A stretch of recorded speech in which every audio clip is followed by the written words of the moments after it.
Hello दोस्तों, नमस्कार। आज का सेशन बहुत ही शानदार जबरदस्त रहेगा क्योंकि आज अपन बात करेंगे भाई पशुधन सहायक भर्ती 2025 के लिए एलएसए एग्जाम जो नवीनतम पाठ्यक्रम के अनुसार आपकी तैयारी करवाई जाएगी। जिसमें अपन क्या बात करेंगे आज राजस्थान का सामान्य ज्ञान, जिसमें राजस्थान का भूगोल, राजस्थान का इतिहास एवं राजस्थान की कला संस्कृति एवं राजस्थान की राजव्यवस्था जिस पॉलिटी के बारे में भी पढ़ेंगे। राजस्थान की अर्थव्यवस्था होगी, आर्थिक समीक्षा के अकॉर्डिंग सवाल रहते हैं, योजनाओं से रिलेटेड सवाल रहते हैं, वो पढ़ेंगे। ठीक है, फिर पढ़ेंगे राजस्थान का करंट अफेयर्स रहता है, जो करंट अफेयर्स के आपके 2 या 3 सवाल बनेंगे, उसके अकॉर्डिंग भी पढ़ लेंगे। और दैनिक विज्ञान जो साइंस रहती है, जो दैनिक जीवन में काम आने वाली विज्ञान, उनके बारे में बेसिक सवाल बनते हैं, वो भी लाए हैं। और कंप्यूटर, सभी सब्जेक्ट आपका जो 50 नंबर का पोर्शन है वो 50 में से 50 क्वेश्चन अपन आज करेंगे, वो भी ताबड़तोड़ क्लास में। सबका स्वागत है, तमाम बच्चे क्लास के अंदर जुड़ जाएंगे। और प्रत्येक दिन सुबह 10 बजे ये अपनी क्लास लगेगी। प्रत्येक दिन सुबह 10 बजे आपको जुड़ना है, लाइव क्लास हो जाएगी। जो भी एलएसए की तैयारी कर रहे हैं उनके लिए आपका एक पोर्शन कंप्लीट करेंगे, एग्जाम तक एक क्लास आपको रेगुलर देखने को मिल जाएगी। इसलिए सुबह 10 बजे रेगुलर जुड़ा करें और प्रत्येक दिन आपकी क्लास रहेगी। इसलिए आपको सभी को सुबह 10 बजे जुड़ जाना अपनी लाइव क्लास के सेशन के माध्यम से। बहुत ही ज़बरदस्त। पहले क्वेश्चन से पहले आपको एक पाठ्यक्रम भाई बता देता हूं कि आपका पाठ्यक्रम क्या रहता है और क्या टाइम वगैरह रहता है, उसके बारे में अपन थोड़ा बहुत डिस्कस कर लेते हैं। कई बार बच्चों को पता नहीं है कि भाई दैनिक विज्ञान सर क्यों पढ़ा रहे हैं, तो मैं आपको आज बताना चाहता हूं कि अपन क्यों पढ़ा रहे हैं। क्योंकि इस बार आपका पशुधन सहायक का सिलेबस क्या हो गया, चेंज हो गया। हर बार की तरह सिलेबस जो पिछले साल रह रहा था वो सिलेबस नहीं है, या पिछले सालों में भी जो सिलेबस था वो सेम सिलेबस रह रहा था। इस साल आपका सिलेबस चेंज है, उसके अकॉर्डिंग आपको पढ़ना होगा। और जो भी राजस्थान जीके को सिर्फ पढ़ के जाएंगे वो नंबर 50 में से 50 नहीं ला पाएंगे। 50 में से लगभग आपका 40 या 45 से प्लस बैठ रहे हैं, तब जाके कहीं कहीं आपका सिलेक्शन में आपका नाम होगा। तो देख लो, राजस्थान का इतिहास पहले दे रखा है, राजस्थान की कला संस्कृति, साहित्य, परंपरा, विरासत एवं राजस्थान का भूगोल। फिर राजस्थान के संदर्भ में विशेष बल के रूप के साथ भारतीय राजनीतिक व्यवस्था, मतलब भारतीय संविधान के बारे में भी सवाल आएंगे। राजस्थान भी मतलब पॉलिटी रहती है, राजस्थान की राजव्यवस्था, उसके बारे में सवाल पूछे जाएंगे। राजस्थान की अर्थव्यवस्था वो भी अपने ऐड किया इस क्लास में। फिर दैनिक विज्ञान जो एवरीडे साइंस रहती है, दैनिक विज्ञान के अकॉर्डिंग वो भी आपके बेसिक सवाल बनेंगे। फिर कंप्यूटर के सामान्य ज्ञान के रूप में, और फिर समसामयिक घटनाएं, मतलब राजस्थान का बेसिक जो करंट अफेयर्स बनेगा 3 या 4 महीने के भीतर बनता है। तो आपको मतलब एग्जाम से 3 या 4 महीने का देख के आराम से एक बुकलेट भी ला लेना, और रेगुलर क्लास में जुड़ोगे तो आपको करंट अफेयर्स के भी अपन साथ साथ में अच्छे सवाल दे देंगे, ताकि आपको अच्छे से एग्जाम तक परिपूर्ण हो जाओगे भाई। इसलिए 50 नंबर का जो आपका अ पोर्शन है, और ब पोर्शन में क्या है, वेटनरी साइंस है। जो आपका वेटनरी जो एनिमल हस्बेंड्री का है वो ब पोर्शन में आ रहा है, तो वो 100 नंबर का है। कुल अंक कितने होंगे, 150। और पेपर का समय कितना रहेगा, 3 आवर्स, मतलब 3 घंटे आपका समय रहेगा। तो ये तमाम जानकारी आपको पहले तो सिलेबस आपके एग्जाम जब भी आप पढ़ने बैठो उस टेबल के आगे अपना पहले तो सिलेबस चिपका देना, ताकि आपको सिलेबस के अकॉर्डिंग पढ़ोगे तब जाके आपका पूरा सिलेबस कवर होगा। और उसके अकॉर्डिंग आप पूरी पढ़ाई करके जाओगे तो तब आके जाकर आपका कहीं कहीं मतलब एग्जाम के अंदर 150 में से लगभग 130 या 120 से प्लस लाने की कोशिश आपकी रहनी चाहिए, तब जाके आपका नाम आएगा भाई एग्जाम में। ठीक है, तो आपके कोशिश करनी चाहिए सारे सब्जेक्ट पढ़ने। केवल राजस्थान जीके को फोकस करोगे तो कहीं धोखा खा जाओगे। इसलिए आज भी कह रहा हूँ, राजस्थान जीके के साथ तमाम सब्जेक्ट इस बार ऐड है, सब सब्जेक्ट को पढ़ लेना। फिर अपन अगले क्वेश्चन की ओर आगे बढ़ते हैं। आज की क्लास का पहला क्वेश्चन आपकी स्क्रीन पर आ गया भाई, बहुत ही शानदार, जबरदस्त। आज थोड़ा भाई गला बहुत खराब है, लेकिन कोई दिक्कत नहीं है, आपकी क्लास विधिवत रहेगी और पूरी क्लास को आराम से ले लेंगे। 50 क्वेश्चन है, 50 से 50 क्वेश्चन आपको बहुत ही बेहतरीन और पुराने पेपरों के अकॉर्डिंग और राजस्थान जीके के बहुत ही टॉप जो क्वेश्चन रहते हैं वो लाने की अपने कोशिश की है। तो इसलिए ध्यानपूर्वक आराम से देखो और अपनी पढ़ाई में मस्ती में लीन हो जाओ भाई। पहला क्वेश्चन आपकी स्क्रीन पर आ गया भाई। क्या बताया जा रहा है कि यूनेस्को द्वारा राजस्थान के 6 जिलों को विश्व धरोहर की सूची में कब शामिल किया, और कौन से जिले थे, कौन कौन से जिले किले के रूप में, किलों के बारे में, दुर्गों के बारे में बताना है, तो विश्व धरोहर की सूची में शामिल कर दिया गया था। कौन से दुर्ग थे, दुर्गों के बारे में बता दो भाई, तमाम बच्चे बता दो, कमेंट करके बताओ। मेरे को पता लगता है कि कौन कौन भाई राइट आंसर बता रहा है मेरे को। कमेंट सेक्शन के माध्यम से सभी बच्चे बताएंगे भाई, राइट आंसर को टिक मारो भाई। तो राइट आंसर क्या होगा, फर्स्ट ही ऑप्शन होगा चित्तौड़गढ़, कुंभलगढ़, रणथंभौर, आमेर, जैसलमेर और गागरोन। ये 6 दुर्ग को 2013 में विश्व धरोहर की सूची में शामिल कर दिया गया। बहुत ही अच्छा सवाल, पहले का पहला ही राइट हो रहा है भाई, तो बहुत ही अच्छा सवाल था भाई, बहुत ही शानदार सवाल। अगला क्वेश्चन क्या कह रहा है, ये भी बहुत ही शानदार क्वेश्चन। क्या बताया जा रहा है कि ये मेल जो मानव द्वारा नहीं पुरुषों द्वारा बनाए गए लगते हैं, या उक्त में से रुडयार्ड किपलिंग ने किस दुर्ग के बारे में कहा गया है? ये कहावत किस दुर्ग के बारे में की गई है, ये बताना है आपको। जल्दी से देखो और राइट आंसर को टिक मारो। दूसरे का राइट आंसर का टिक मारना भाई, दूसरे का राइट आंसर बता दो भाई, कमेंट सेक्शन के माध्यम से बताओ। मैं थोड़ा आपको इंतजार करने के लिए इसलिए बोल रहा हूं ताकि आप कमेंट सेक्शन के माध्यम से आराम से उत्तर को बता सको। आराम से धीरे धीरे क्लास लेंगे, 50 क्वेश्चन बहुत ही शानदार क्लास पूरी करेंगे भाई, ज़बरदस्त क्लास रहने वाली है। तमाम साथी जुड़ जाएंगे एक बार, और जो भी भाई साथी जुड़ गए हैं तो एक बार चैनल को लाइक कर दो और चैनल को सब्सक्राइबर करके आ जाओ। फिर अपनी क्लास रेगुलर चलेगी पूरे 50 क्वेश्चन तक, और रेगुलर एग्जाम तक 13 जून का आपका एग्जाम है, वहाँ तक आपकी एग्जाम तक आपको क्लास देने की कोशिश हमारी रहेगी भाई। तो रेगुलर जुड़ना है और रेगुलर पढ़ना है भाई। दूसरे का क्या राइट बैठ रहा है? राइट क्या बैठ रहा है भाई? तो तारागढ़ दुर्ग। तारागढ़ दुर्ग के बारे में कहा गया भाई रुडयार्ड किपलिंग ने कि ये महल मानव द्वारा नहीं पुरुषों द्वारा बनाए गए लगते हैं भाई। ये रुडयार्ड किपलिंग ने तारागढ़ दुर्ग के बारे में बताया भाई। अच्छा सवाल है भाई। तारागढ़ नहीं होगा भाई, बिल्कुल सही बच्चे बता रहे भाई, बूंदी बता रहे। तो बूंदी को राइट करो। क्यों तारागढ़ को करना है? तारागढ़ नहीं होगा, बूंदी होगा। कोई नहीं, मैंने भी बच्चों के कहने पर बच्चे ऑप्शन क्या बताते हैं उसके अकॉर्डिंग मैंने भी टिक कर दिया, लेकिन इसका तो बूंदी राइट बैठ रहा है। रुडयार्ड किपलिंग ने बूंदी दुर्ग को बताया गया है कि ये मानव द्वारा नहीं पुरुषों द्वारा बनाए गए। बिल्कुल राइट है, इसलिए फैला ही राइट होगा भाई। गलत मत बताओ भाई, गलत मत बताओ। ठीक है, अब तीसरे सवाल की ओर आगे बढ़ते हैं। तीसरा सवाल आपकी स्क्रीन पर आ गया भाई। बहुत ही अच्छा सवाल है, मेरे को पता लग जाता है कि कौन गलत बताता भाई। मैंने टिक मारा, सब बच्चे टिक मारने लग गए भाई के दूसरा ही राइट है, लेकिन इसमें तो बूंदी दुर्ग था भाई। अब तीसरे का राइट बता दो, कोई दिक्कत नहीं थी। तीसरे का क्या होगा कि राजस्थान के किस जिले को इस्लामी संत मालिक शाह की दरगाह है भाई का मकबरा कहाँ है? दरगाह के रूप में मकबरा रहता है भाई, कहाँ पर है ये? राजस्थान में। जल्दी से देख के बताओ। मालिक शाह की दरगाह तो जालोर दुर्ग में, जालोर के अंदर स्थित है भाई मालिक शाह की दरगाह। संत मालिक शाह की दरगाह का मकबरा, या उन्हें दरगाह के रूप में जानते हैं, वो जालोर के अंदर स्थित है भाई। जालोर ही इसका राइट होगा। अच्छा सवाल था। अगला क्वेश्चन क्या कह रहा भाई? बहुत ही शानदार क्वेश्चन, यह भी बहुत ही शानदार क्वेश्चन। क्या बताया जा रहा है कि वह किला जिस पर अंग्रेजों ने जनरल लॉर्ड लेक द्वारा 5 बार चढ़ाई की किंतु असफल रहा, ऐसा कौन सा दुर्ग है जहाँ 5 बार उन्होंने वहाँ पर मतलब आक्रमण किए लेकिन तो भी वो सफल नहीं हो पाए, असफल हो गए? ऐसा कौन सा दुर्ग है? राजस्थान का अंग्रेज कौन से थे? तो जनरल लॉर्ड लेक के द्वारा आक्रमण किए गए थे। तो जल्दी से देख के राइट आंसर को टिक मारो। तो लोहागढ़ दुर्ग भरतपुर इतना मजबूती पर बना कि 5 बार आक्रमण करने पर भी असफल रह गए भाई। लोहागढ़ दुर्ग भरतपुर के बारे में अच्छा क्वेश्चन था भाई। अगले क्वेश्चन की ओर आगे बढ़ जाएंगे। अगला क्वेश्चन क्या कह रहा है? ये तो आपने बहुत बार सुना है, ये तो बहुत बार आया हुआ भी सवाल है कि गुब्बारा, नुसरत, नागबली, गजक नामक क्या है भाई? ये नाम आपने सुने होंगे। ये क्या है? मारवाड़ के ठिकाने वस्त्रों के नाम है, या मेवाड़ से प्रचलित कोई मिठाइयाँ हैं, या मेवाड़ से प्रचलित राजवंश की वसूली है, या जोधपुर की तोपों के नाम है? क्या है? जल्दी से बताओ भाई। राइट आंसर को टिक मारो। राइट आंसर क्या होगा भाई? राइट आंसर हो जाएगा, क्या होगा भाई? जल्दी से देखिए। तो जोधपुर के तोपों के नाम है भाई। जोधपुर में जो तोपें बनी हैं उनके नाम है जो गुब्बारा, नुसरत, नागबली और गजक। अच्छा सवाल था, गलत नहीं बताएंगे, कोई भी गलत नहीं बताएगा। बहुत ही सिंपल सा सवाल था।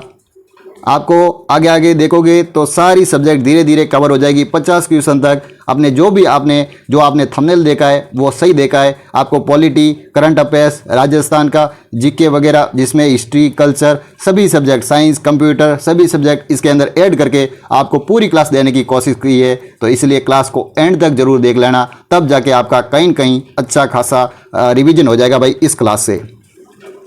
तो ये अगला क्वेश्चन क्या कह रहा है कि राजस्थान का प्रथम विजय स्तंभ कहा जाता भाई। राजस्थान का प्रथम विजय स्तंभ, जल्दी से देख के राइट आंसर को टिक मार लो भाई कि राजस्थान का प्रथम विजय स्तंभ किसे कहा जाता भाई? तो ब्याना दुर्ग भरतपुर जिसे कहा जाता है राजस्थान का प्रथम विजय स्तंभ। वैसे विजय स्तंभ राजस्थान के चित्तौड़गढ़ जिले में, लेकिन प्रथम विजय स्तंभ किसे कहा जाता है? तो ब्याना दुर्ग भरतपुर के अंदर है, उसे कहा जाएगा राजस्थान का प्रथम विजय स्तंभ। अच्छा सवाल है। बहुत ही शानदार सवाल। अगला क्वेश्चन आपकी स्क्रीन पर आ गया, ये भी बहुत ही शानदार सवाल भाई, बहुत ही गजब सवाल। क्या बताया जा रहा है कि दिलवाड़ा में स्थित आदिनाथ का निर्माण किसने करवाया? आदिनाथ जो मंदिर बना है उसका निर्माण किसने करवाया था, जो दिलवाड़ा के अंदर है जो। बहुत ही अच्छा सवाल है भाई। 7वें का राइट बताएंगे तमाम बच्चे, 7वें का राइट आंसर बताएंगे भाई। तो 7वें का क्या राइट बैठ रहा है भाई? जल्दी से देख के मेरे को राइट आंसर बताओ। मैं धीरे धीरे आपको कमेंट जरूर देख रहा हूं, तो आप कमेंट सेक्शन के माध्यम से भी बताओ मेरे को, क्योंकि ये क्लास आपकी प्रतिदिन 10 बजे लाइव होने वाली है। तो लाइव सेशन के माध्यम से सुबह प्रतिदिन 10 बजे जुड़ा करें, ये क्लास आपको 10 बजे देखने को मिलेगी भाई। तो पहला ही राइट होगा विमल शाह। ठीक है, विमल शाह को राइट कर दो तमाम बच्चे, विमल शाह को राइट कर दो भाई। दिलवाड़ा का जैन मंदिर है जो आदिनाथ के रूप में मंदिर का निर्माण करवाया था भाई विमल शाह ने। 8वें का अब राइट बताओ भाई। 8वां सवाल आपकी स्क्रीन पर आ गया, बहुत ही अच्छा सवाल, कि किस मंदिर के बारे में कहा जाता है कि उसका निर्माण पानी के स्थान पर घी के इस्तेमाल किया गया भाई। मतलब पानी की जगह घी का इस्तेमाल कर दिया। ऐसा कौन सा मंदिर है, मंदिर के बारे में बताना भाई। तो देख लो, आराम से देख लो और 8वें का राइट आंसर ठोको भाई, टिक मारो भाई। तो राइट आंसर क्या होगा? बांडासा का जैन मंदिर बीकानेर कोई, जो पानी की जगह घी की सुनाई की गई, मतलब उसके अंदर। तो ये ध्यान में रखना, ये भी क्वेश्चन 1-2 बार आया हुआ एग्जाम में है। अच्छा सवाल है भाई, आपके एग्जाम में भी बन सकते हैं ऐसे सवाल। तो ऐसे सवाल को भाई हल्के में मत लेना, क्योंकि ये सवाल बहुत ही इंपॉर्टेंट है अपनी क्लास की। हवा महल की डिजाइन निम्न में से किसके द्वारा तैयार की गई भाई? हवा महल की जो डिजाइन है वो किसके द्वारा तैयार की गई भाई? 90 का राइट आंसर बताओ। उनकी डिजाइन, मतलब डिजाइन का अर्थ क्या होता है? वो नक्शा रहता है ना भाई, कि हवा महल का नक्शा किसने बनाया भाई? तो लाल चंद उस्ता ने बनाया था भाई। और हवा महल का निर्माण किसने किया था? तो सवाई प्रताप सिंह ने किया था 1799 ईस्वी में। 5 मंजिला कृष्ण के मुख की आकृति, मतलब कृष्ण के मुकुट रहता है, मुकुट की आकृति, सॉरी मुख की जगह मुकुट की आकृति, मतलब कृष्ण भगवान के मुकुट के समान उनकी आकृति है। बहुत ही अच्छा सवाल था। और 5 मंजिला, जिसमें 5 मंदिर अलग अलग है, शरद मंदिर, रतन मंदिर, हवा मंदिर, प्रकाश मंदिर, ये भी ध्यान में रखना है आपको। 5 ही 5 मंजिलों के नाम क्रम सहित भी ध्यान में रखना है, ताकि आपका सवाल गलत ना हो भाई। ठीक है, अब 10वें सवाल की ओर आगे बढ़ते हैं। 10वां सवाल आपकी स्क्रीन पर आ गया, कि मुगल या यूरोपियन या राजपूत स्थापत्य कला के अद्भुत समन्वय के रूप में मेहमानबाजी के लिए निर्मित मुबारक महल स्थित है भाई। कहाँ पर है मुबारक महल, ये बताना भाई। मुबारक महल किन के लिए बनाया था? कि मुगल, यूरोपियन और राजपूत स्थापत्य कला को अद्भुत समन्वय के लिए मेहमानबाजी के रूप में भाई बैठक होती थी, उसमें बैठकर आराम से गप्पे लड़ाए जाते थे। राजा महाराजा जो अंदर मुबारक महल के अंदर बैठकर आराम से विश्राम कर सकते थे। ऐसा कहाँ पर है भाई? मुबारक महल राजस्थान के किस जिले में है? जल्दी से बताओ मेरे को। तो कौन सा होगा भाई? जयपुर राइट होगा, जयपुर राइट होगा भाई, जयपुर ही राइट होगा। गलत नहीं बताएंगे, कोई भी बच्चा गलत नहीं बताएगा। 11वां सवाल आपकी स्क्रीन पर आ गया भाई। 11वां सवाल अच्छा खासा सवाल, बहुत ही शानदार सवाल, कि प्रसिद्ध 84 खंभों की छतरी कहाँ पर स्थित है? प्रसिद्ध 84 खंभों की छतरी कहाँ पर स्थित है? ध्यानपूर्वक देख के आराम से राइट आंसर बताओ भाई। ये क्लास बहुत ही बेहतरीन है, आप एंड तक देखोगे तब पता लगेगा। अपने पहले भी बहुत सारी क्लासें ले रखे हैं, प्ले लिस्ट के माध्यम से देख सकते हो। पशुधन सहायक के लिए ये सेशन और ये मतलब चैनल आपको समर्पित है। इस प्रकार से मतलब रेगुलर बाई क्लास मिलेगी इस चैनल के माध्यम से, तो रेगुलर जुड़ोगे तब जाके कहीं न कहीं आपका फायदा होगा। तो एग्जाम तक आपको टेलीग्राम चैनल से भी जुड़ना है। आपको एक बार मैसेज कर लेना मेरे को कि भाई टेलीग्राम चैनल मेरे को ज्वाइन करो, और टेलीग्राम चैनल पर भी आपको ज्वाइन कर लेंगे। वहाँ भी आपकी अच्छी खासी तैयारी हो रही है, क्योंकि टेलीग्राम पर नोट्स मिल जाते हैं फ्री में PDF मिल जाती है, फ्री में क्विज मिल जाती है, और भी जो एग्जाम रिलेटेड न्यूज़ रहती है वो भी अपन टेलीग्राम माध्यम से दे सकते हैं। बाकी तो हमारे पास कोई साधन नहीं है, लेकिन टेलीग्राम पर आपको ये न्यूज़ मिलेगी। इसलिए LSA एग्जाम की तैयारी करने वाले तमाम विद्यार्थी एक बार अपने उड़ान एग्रीकल्चर क्लासेज के नाम से लोगो भी इस जो यूट्यूब पर लगा है वही लोगो है, इससे सर्च भी कर सकते हो, या डिस्क्रिप्शन में जाकर भी आप हमारे टेलीग्राम पर जा सकते हो। इसलिए टेलीग्राम से जरूर जुड़ना। अब इसका राइट आंसर होगा भाई बूंदी, कि 84 खंभों की छतरी कहाँ है? बूंदी में, बूंदी जिले में, यही राइट होगा भाई। खई राइट होगा भाई। अच्छा सवाल था। अब 12वें सवाल की ओर आगे बढ़ते हैं। 12वां सवाल की आपकी स्क्रीन पर अच्छा खासा सवाल, कि सालिम सिंह की हवेली या नथमल की हवेली राजस्थान के किस जिले में भाई? सालिम सिंह की हवेली और नथमल की हवेली राजस्थान के किस जिले में भाई? अच्छे से बताओ भाई। अच्छा क्वेश्चन है, आया हुआ एग्जाम में है, तो गलत तो कोई बताएंगे नहीं भाई। सभी साथी गलत कोई नहीं बताएगा भाई। तो इसका राइट आंसर हो जाएगा जैसलमेर। जैसलमेर के अंदर है सालिम सिंह की हवेली और नथमल की हवेली, जैसलमेर इसका राइट होगा भाई। अच्छा सवाल है भाई, बहुत ही शानदार। अब 13वें का राइट आंसर बताना भाई। तमाम बच्चे 13वें का राइट आंसर बताना कि भारत का देशांतरीय विस्तार कितना है भाई? भारत का देशांतरीय विस्तार बताना भाई। 13वें का राइट आंसर क्या होगा? 30 डिग्री देशांतरीय विस्तार हो जाएगा भाई। देशांतरीय विस्तार के बारे में, राजस्थान के बारे में भी अपने को ध्यान में रखना है कि राजस्थान का अक्षांशीय विस्तार कितना है। जैसे कि अक्षांशीय विस्तार की बात कर लूँ तो 23.3 डिग्री उत्तरी अक्षांश से 30.12 डिग्री उत्तरी अक्षांश रहता है। और राजस्थान का पूर्वी देशांतर पूछ ले तो 69.30 डिग्री से 78.17 डिग्री पूर्वी देशांतर रह जाता है। ये आपको ध्यान में रखना है। और इनके मध्य कितनी डिग्री, कुल कितनी मतलब दूरी रहती है, वो भी आपको एग्जाम में रिलेटेड पर्सन पूछ सकते हैं कि 8.47 किस में रहती है या 6.9 रहती है, वो किस में रहती है, अक्षांशीय रहती है या देशांतरी रहती है। ये तमाम आपको अक्षांशीय और देशांतरी के बारे में सवाल पूछे जाते हैं, आपको ध्यानपूर्वक पढ़ लेना भाई। ठीक है, अच्छे खासे सवाल बनते हैं ऐसे, अक्षांशीय और देशांतरीय विस्तार के बारे में सवाल बन जाता है। अब 14 का राइट आंसर बताओ कि निम्नलिखित में से कौन सी महिला जो भारतीय संविधान सभा में देश की रियासतों की महिला प्रतिनिधि थी, मतलब देशी रियासत थी, उनकी महिला प्रतिनिधि के रूप में संविधान सभा में कौन थी भाई? जल्दी से आंसर बताओ मेरे को। 14 का राइट आंसर बताओ। तो एनी मास्करीन यही थी जो भारतीय महिला संविधान के रूप में देशी रियासतों के प्रतिनिधित्व के रूप में उन्होंने भाग लिया था भाई, प्रतिनिधित्व किया था भाई देशी रियासतों का। तो एनी मास्करीन, ये ध्यान में रखेंगे। अच्छा सवाल है, नया सवाल लग सकता है, लेकिन भारतीय संविधान के अकॉर्डिंग भी आपकी पॉलिटी दे रखी है तो 2 या 3 सवाल आपके बन सकते हैं। ऐसे सवालों को भी करना चाहिए ताकि आपको एग्जाम में कोई भी सवाल आए भाई आपका गलत नहीं होना चाहिए। हमारा टारगेट है कि आपको सारे सब्जेक्ट करवा दिए जाए ताकि आपका कहीं कहीं एग्जाम में कहीं से भी प्रश्न आए, आपका गलत प्रश्न नहीं होना चाहिए। ठीक है, तो अब 15वें का राइट आंसर बता दो। तो किसने भारतीय संविधान सभा में सलाहमान राष्ट्र कहा गया भाई? भारतीय संविधान सभा को सलाहमान राष्ट्र किसने कहा? क्या राजेंद्र प्रसाद ने कहा था भाई, जवाहरलाल नेहरू ने, भीमराव अम्बेडकर या के एम मुंशी, किसने कहा था भाई? अच्छा सवाल है भाई, बहुत ही अच्छा सवाल है। जल्दी से देख के राइट आंसर को टिक मारो भाई। सलाहमान राष्ट्र किसने कहा था भाई? तो जवाहरलाल नेहरू ने कहा था भाई। अच्छा सवाल था भाई, जवाहरलाल नेहरू ही इसका राइट होगा भाई। बहुत ही शानदार सवाल। 16वें का राइट आंसर बताओ कि मूल भारतीय संविधान किसके द्वारा हस्तलिखित है भाई? किन के द्वारा लिखा गया? मूल संविधान भारतीय जो था वो किन के द्वारा हस्तलिखित मतलब लिखा गया भाई?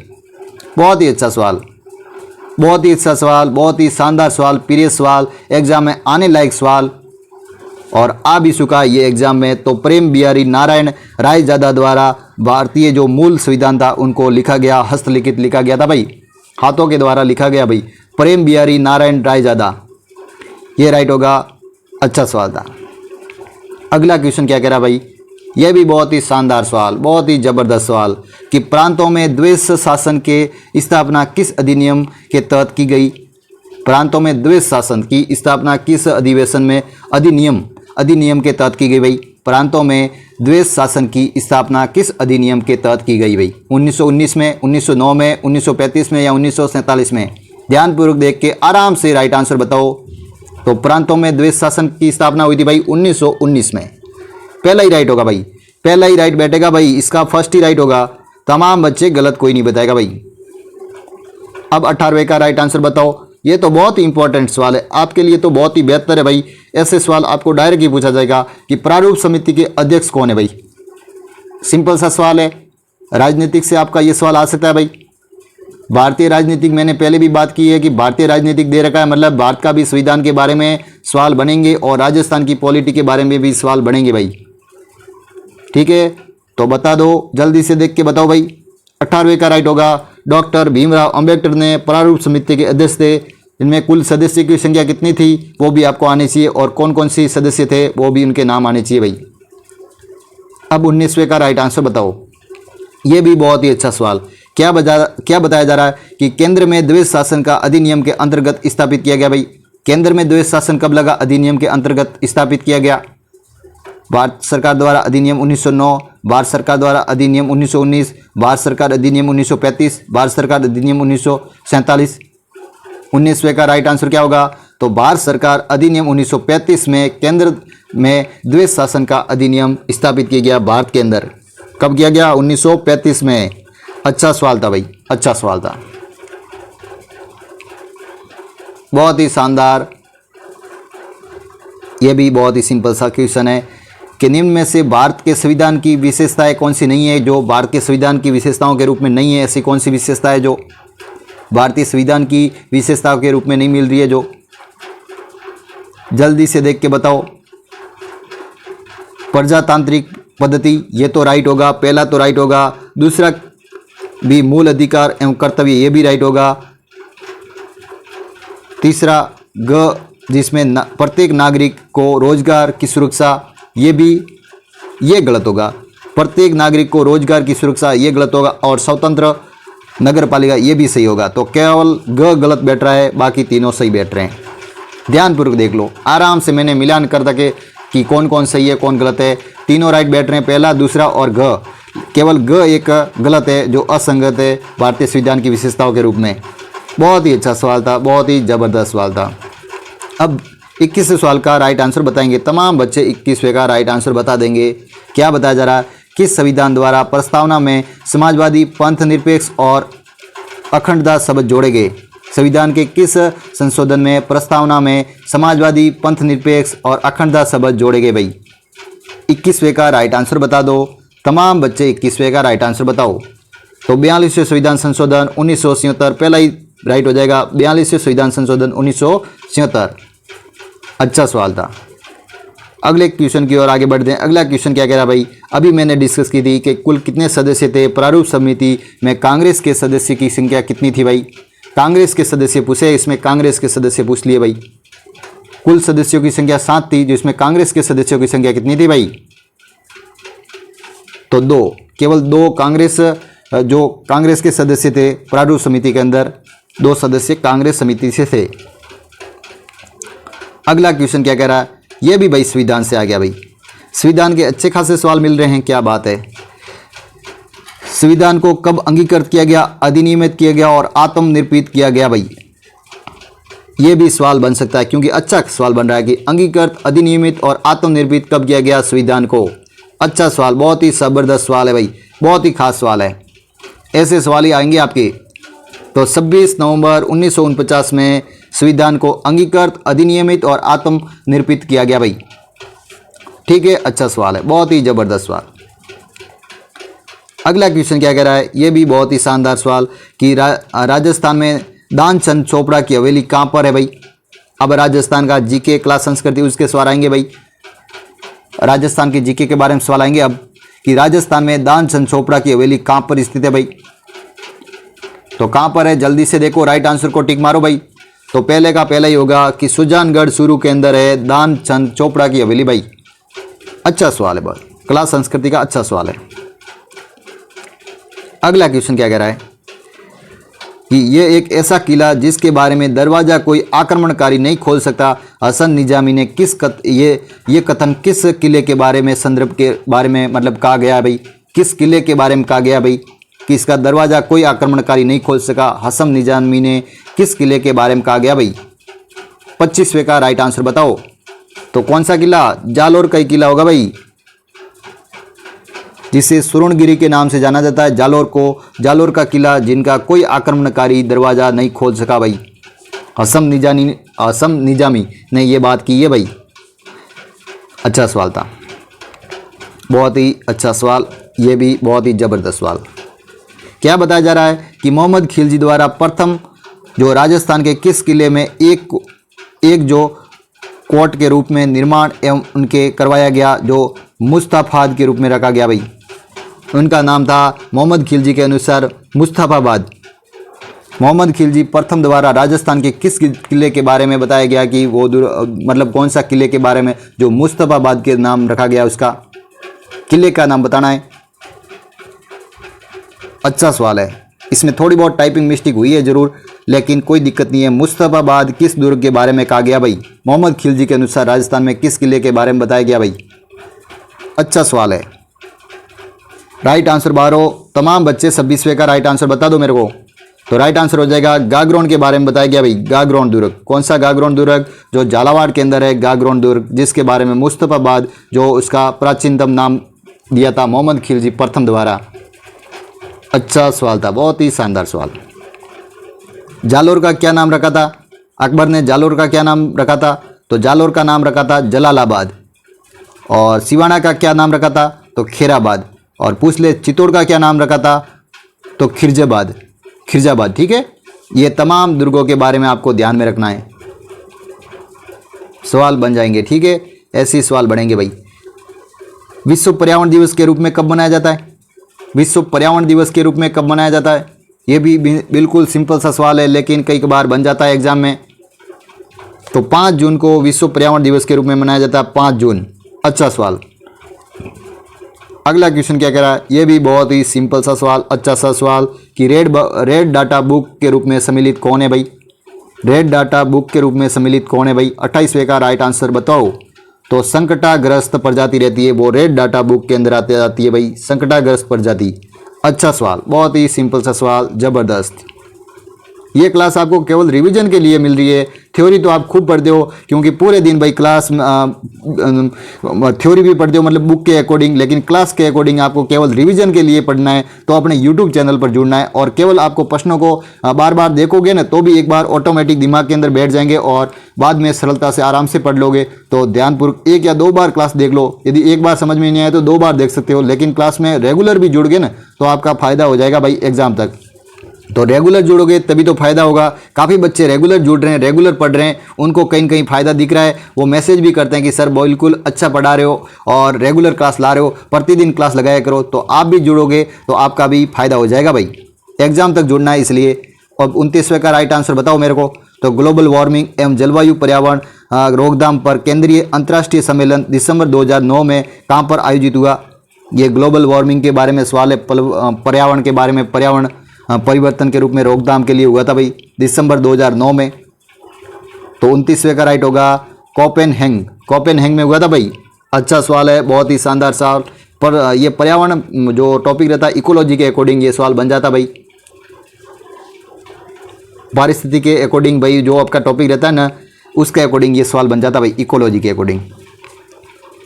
अब 30वां सवाल आपकी स्क्रीन पर आ गया, ये भी बहुत ही अच्छा सवाल कि वर्षा के जल में कौन सा पीएच, जो पीएच अम्लीय वर्षा के रूप में सूचक के रूप में मानी जाती है, जिसका अम्लीय वर्षा के रूप में पीएच के रूप में जो जल का जो वर्षा जल रहता है उसका अम्लीय पीएच के रूप में कितना रहता है, जो ये बताना है आपको कितना पीएच रहेगा भाई। 30वें का राइट आंसर बताओ। तो 5.6 लगभग पीएच के से कम होता है तब आपको अम्लीय वर्षा के रूप में दर्शाएगी भाई। अम्लीय वर्षा 5.6% से कम होगा तब आपको अम्लीय वर्षा के रूप में सूचक होगा भाई। बहुत ही अच्छा सा सवाल, सिंपल सा सवाल, ऐसे सवाल भी बनते हैं। साइंस के अकॉर्डिंग भी सवाल आ गए भाई, ये साइंस के सवाल है, आपको साइंस भी पूछी जाएगी भाई।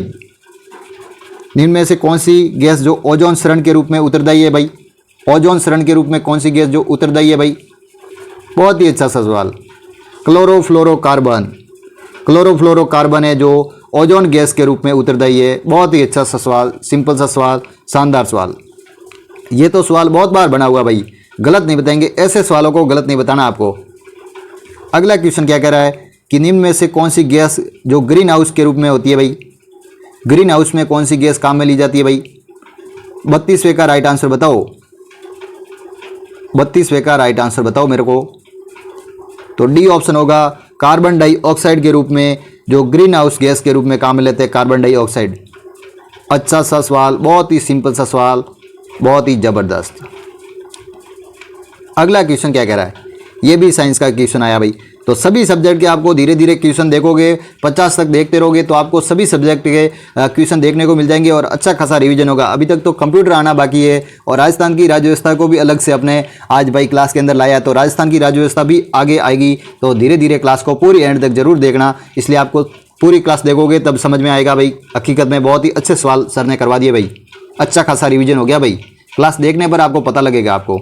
अब 33वें का राइट आंसर बताओ मेरे को कि अम्लीय वर्षा के रूप में उत्तरदायी कौन सी गैस रहती है जो अम्लीय वर्षा के रूप में रहती है। बहुत ही सिंपल सा सवाल है भाई। तो सल्फर डाइऑक्साइड SO2 रहती है जो सल्फर डाइऑक्साइड जो अम्लीय वर्षा के रूप में उत्तरदायी है भाई। बहुत ही अच्छा सा सवाल। अगला क्वेश्चन क्या कह रहा है, यह भी बहुत ही शानदार सवाल है कि मरु महोत्सव कहां पर मनाया जाता है भाई। मरु महोत्सव कहां पर मनाया जाता है।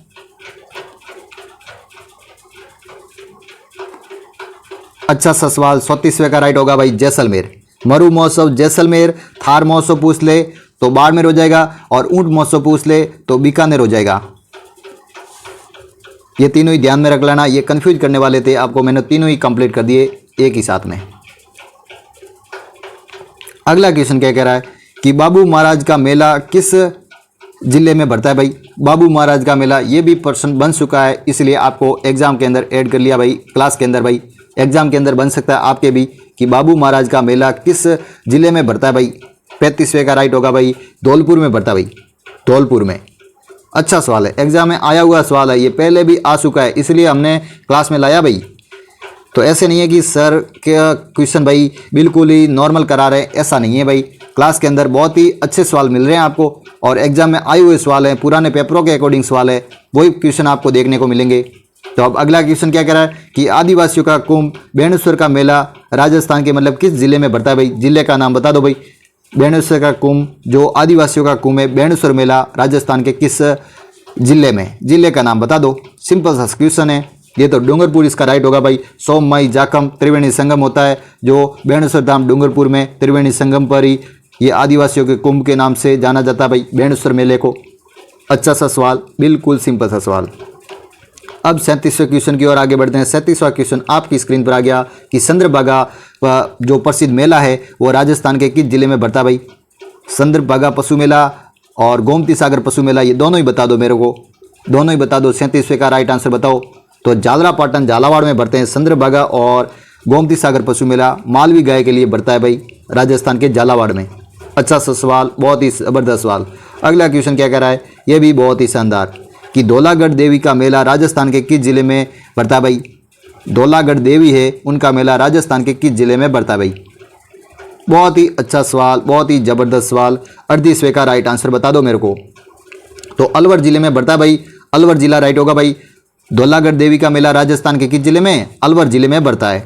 अच्छा सवाल है, बहुत ही सिंपल सा सवाल था भाई। अगला क्वेश्चन क्या कह रहा है, ये मिलान करने का कोई दिक्कत नहीं, मिलान भी कर लेंगे, कोई दिक्कत नहीं है भाई। 39वें का राइट आंसर बताना है कि कौन सा जोड़ा जो सम्मिलित नहीं है भाई। मारवाड़ महोत्सव जोधपुर, बिल्कुल राइट। दूसरा ऊंट महोत्सव बीकानेर, ये अभी मैंने बताया। हाथी महोत्सव जयपुर, ये भी राइट। ब्रज महोत्सव धौलपुर नहीं होगा, भरतपुर होगा भाई, तो ये गलत बैठ रहा है। भरतपुर इसका राइट होगा, भरतपुर। ठीक है, इसका भरतपुर देखो मैंने लिख लिया, भरतपुर ही राइट बैठेगा। चौथा ही गलत है, बाकी तीनों सही थे। अच्छा सवाल है। अगला क्वेश्चन क्या कह रहा है, ये भी बहुत ही शानदार जबरदस्त सवाल कि कजली तीज किस या कजली तीज या बूढ़ी तीज के रूप में, बड़ी तीज भी कहा जाता है, बूढ़ी तीज भी कहा जाता है, सातुली तीज भी कहा जाता है, वो कब मनाई जाती है भाई। कजली तीज को बड़ी तीज, बूढ़ी तीज, सातुली तीज कहा जाता है, वो कब मनाई जाती है भाई। उनका त्यौहार कब, कौन सी तिथि को भरता है भाई, तिथि बतानी है आपको। तो भाद्रपद कृष्ण तृतीया को, ये भाद्र कृष्ण तृतीया का मतलब है भाद्रपद कृष्ण तृतीया को भरती है कजली तीज, बूढ़ी तीज, सातुली तीज। और छोटी तीज कब भरती है मेरे को कमेंट सेक्शन के माध्यम से बताओ, कौन कौन गलत बताता है, कौन सही बताता है, मेरे को पता लगता है। सवाल कंफ्यूज करता है, लेकिन आप बताना मेरे को कौन कौन सही राइट आंसर बताता भाई। राइट आंसर बताएंगे, तमाम बच्चे राइट आंसर बताएंगे। अब बहुत ही अच्छी भाई आपकी साइंस भी होगी, पॉलिटी भी होगी और कंप्यूटर के भी सवाल लाएंगे। तो अब अपन 10 सवाल मात्र रहे हैं, वो भी कर लेते हैं अच्छे से। क्या बताया जा रहा है अगला क्वेश्चन कि पर्णहरित क्लोरोफिल के रूप में निम्न में से किस तत्वों को जानते हैं भाई। पर्णहरित क्लोरोफिल के रूप में किस तत्वों को जाना जाता है भाई। साइंस के भी अपने थोड़े बहुत अच्छे सवाल बनते हैं, वो भी साथ में ऐड कर लिए ताकि आपको अच्छे से आराम से क्लास को पूरी देखो, तब मज़ा आ जाए भाई कि क्लास में हकीकत में बहुत ही अच्छा कंटेंट दे रहे हैं सर। और आपको पीडीएफ चाहिए तो मेरे को कमेंट सेक्शन के माध्यम से बताना, मैं आपको टेलीग्राम पर सेंड करूंगा इसका। ठीक है, पीडीएफ जिसको भी चाहिए इसकी तो मेरे को बता देना, मैं टेलीग्राम पर आपको सेंड कर दूंगा। ठीक है, अब 41वें का राइट आंसर क्या होगा? मैग्नीशियम, Mg होगा, जो क्लोरोफिल के रूप में, पर्णहरित के रूप में, जो पौधों के रूप में पाया जाता है वो मैग्नीशियम होगा। ठीक है, जो क्लोरोफिल के रूप में सहायक तत्व रहता है भाई। अच्छा सवाल था। अब 42वें का राइट आंसर बताओ मेरे को। 42वें का राइट आंसर बताओ कि पेनिसिलियम की खोज किसने की थी भाई? पेनिसिलियम की खोज किसने की थी? क्या एडवर्ड जेनर ने की थी, या रॉबर्ट कॉश ने, रॉबर्ट हुक ने, या अलेक्जेंडर फ्लेमिंग ने? रॉबर्ट हुक ने क्या किया था भाई? कोशिका की खोज की थी। रॉबर्ट कॉश ने क्या कहा था? बताओ, जल्दी से बताओ, कमेंट सेक्शन के माध्यम से बताओ मेरे को। और एडवर्ड जेनर ने क्या कहा था? मेरे को कमेंट सेक्शन के माध्यम से बताओ आप। इसका मैं राइट आंसर लगा देता हूं कि अलेक्जेंडर फ्लेमिंग ने कहा था भाई। पेनिसिलियम की खोज किसने की थी? अलेक्जेंडर फ्लेमिंग ने की थी। बहुत ही अच्छा सवाल। अगला क्वेश्चन क्या कह रहा भाई? ये भी बहुत ही शानदार कि लेंस की पावर इकाई क्या रहती भाई? लेंस को किससे नापा जाता है, या पावर इकाई के रूप में किसे जाना जाता भाई? मीटर, सेंटीमीटर, डायप्टर, या इनमें से कोई नहीं? 43वें का राइट आंसर क्या हो जाएगा भाई? तमाम बच्चे बहुत ही शानदार क्लास रहने वाली है, इसलिए राइट आंसर बता देंगे भाई। राइट आंसर हो जाएगा डायप्टर। डायप्टर इसका राइट होगा भाई। लेंस की पावर इकाई क्षमता क्या रहती है? डायप्टर रहती है। अच्छा सवाल है। अब आ गई भाई कंप्यूटर। कंप्यूटर के लिए आपको इंतजार करना होगा, क्योंकि कंप्यूटर के सवाल आपको पीछे देखने को मिलेंगे।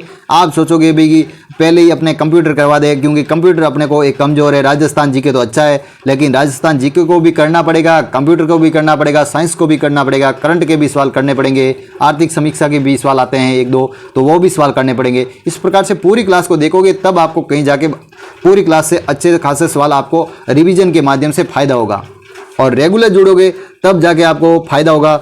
ऐसा नहीं है कि आपको एक दिन देख लिया मतलब हो गया भाई कि पूरे सवाल अपने को बैठ जाएंगे, ऐसा नहीं है।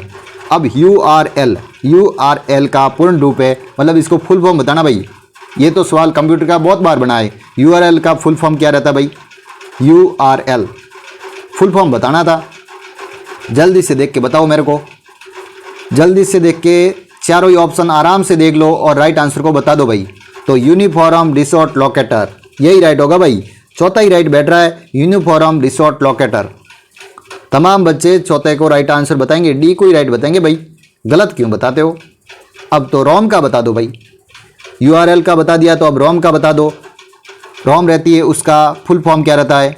क्या random access memory, random origin money, या रीड ओनली मेमोरी, या रैंडम ओनली मेमोरी? कंफ्यूज करेंगे, लेकिन आपको सही बताना भाई। रैम और रोम दोनों के भी आपको आने चाहिए भाई। तो रोम का हो जाएगा रीड ओनली मेमोरी। सी राइट होगा भाई, सी राइट होगा। 45वें का सी राइट करेंगे, रीड ओनली मेमोरी। अच्छा सवाल है। रोम के बारे में बताओ, रोम का राइट आंसर कौन बताता भाई? रोम का क्या रहेगा फुल फॉर्म, ये मेरे को बताओ। कमेंट सेक्शन के बारे में बताओ, कमेंट सेक्शन कमेंट के माध्यम से आप मेरे को बताओ भाई। 46वां अब आ गई भाई राजस्थान की पॉलिटी के सवाल कर लेते हैं। पॉलिटी के भी अच्छे खासे सवाल है, वो भी कर लेते हैं। राजस्थान की पॉलिटी भी आपके आएगी भाई कि राजस्थान के प्रथम वित्त आयोग के अध्यक्ष कौन है? राजस्थान में प्रथम वित्त आयोग के अध्यक्ष कौन थे भाई? क्या हीरालाल शास्त्री, मणिक चंद्र चोपड़ा, ज्योति किरण, या कृष्ण कुमार गोयल? राजस्थान में प्रथम वित्त आयोग के अध्यक्ष कौन थे भाई? 46वें का राइट आंसर बता दो। तो कृष्ण कुमार गोयल, के गोयल, कृष्ण कुमार गोयल जो राजस्थान में प्रथम वित्त आयोग के अध्यक्ष थे भाई। अच्छा सवाल बनता है भाई पॉलिटी से। ये राजस्थान की पॉलिटी है, आपको भारत की भी पढ़नी से पड़ेगी, क्योंकि वहाँ भारतीय राजनीतिक व्यवस्था दे रखा है। तो भारत के संविधान के बारे में भी सवाल पूछ सकते हैं आपको, वो भी सवाल करने होंगे भाई, पढ़ने होंगे, सवाल बन जाएंगे भाई, कहीं कहीं सवाल बन जाएगा। राजस्थान में राज्यपाल बनने वाली प्रथम महिला कौन थी? राजस्थान में राज्यपाल बनने वाली प्रथम महिला कौन थी? महिला का नाम बताना जो राजस्थान में प्रथम महिला राज्यपाल बनी भाई अपने राजस्थान में। ऐसी कौन सी महिला थी? क्या श्रीमती प्रतिभा पाटिल थी, सुमित्रा सिंह थी, प्रतिभा सिंह थी, या प्रभा राव थी? तो गलत नहीं बताएंगे, कन्फ्यूज हो रहे हैं प्रतिभा सिंह और प्रतिभा देवी सिंह पाटिल में। तो प्रतिभा देवी सिंह पाटिल ही होगी भाई, यही राइट होगा। प्रतिभा सिंह नहीं होगी, प्रतिभा देवी सिंह, प्रतिभा पाटिल, श्रीमती प्रतिभा पाटिल। पहला ही राइट बैठेगा भाई, पहला ही इसका राइट बैठेगा। अच्छा सवाल था, गलत नहीं बताते भाई। अगला क्वेश्चन क्या कह रहा है? अब मात्र 2 या 3 सवाल रहे हैं, 50 तक होंगे सवाल। पूरी क्लास को एंड तक देख लेना। राजस्थान के कितनी बार जो राष्ट्रपति शासन राजस्थान के अंदर लगा है भाई, राजस्थान में राष्ट्रपति शासन कब कब लगा वो मेरे को कमेंट सेक्शन के माध्यम से बताना। और राजस्थान में लगभग क्या 4 बार राष्ट्रपति शासन लगा है। 4 बार, कितनी बार? राजस्थान में 4 बार राष्ट्रपति शासन लगा है भाई। अच्छा सवाल बनता है भाई, बहुत ही शानदार सवाल बनता है। मेरे को कमेंट सेक्शन के माध्यम से बताओ कब कब लगा था भाई। सवाल बन सकता है आपके भी, ठीक है। अब 49वां सवाल आपकी स्क्रीन पर आ गया। ये भी बहुत ही अच्छा सवाल, बहुत ही जबरदस्त सवाल। संविधान में मुख्यमंत्री के कर्तव्य के रूप में निर्धारित रहता है। जो मुख्यमंत्री के कर्तव्य रहते हैं वो कर्तव्य किस अनुच्छेद के अंदर निर्धारित रहते हैं? आपको अनुच्छेद का नाम बताना होगा भाई। तो तमाम बच्चे राइट आंसर बता दो मेरे को।